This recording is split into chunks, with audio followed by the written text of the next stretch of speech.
ডান দিক থেকেও চাচ্ছেন আপনার জন্য 1 মিনিট। ভালো জনপ্রিয় মানুষ, নেন 1 মিনিট। মাননীয় স্পিকার, আমরা বৃহত্তর ময়মনসিংহ সবসময় উন্নয়ন থেকে বঞ্চিত। যেমন আপনি জানেন, আমরাও জানি, সামনে যারা আছেন তারাও জানেন।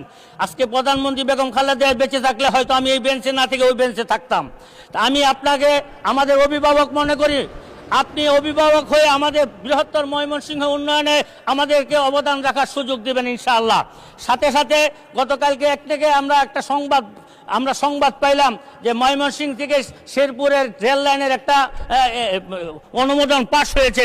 আমি আপনার মাধ্যমে রেলমন্ত্রীর কাছে অনুরোধ করব, এই রাস্তাটা যেন জামালপুর থেকে শেরপুর না হয়ে ময়মনসিংহ, তারাকান্দা, ফুলপুর, হালুয়াঘাট হয়ে শেরপুর হয়, তাহলে লক্ষ লক্ষ মানুষের উপকার হবে। মাননীয় স্পিকার, আপনাকে অসংখ্য ধন্যবাদ। আপনার পক্ষ থেকে 1 মিনিট সময় দিয়েছেন, এটা আমার জন্য লাখ মিনিট। আল্লাহ পাক আপনাকে সুস্থ রাখুন, ভালো রাখুন। আসসালামু আলাইকুম ওয়া রাহমাতুল্লাহি ওয়া বারাকাতুহু। অসংখ্য ধন্যবাদ মাননীয় সদস্য।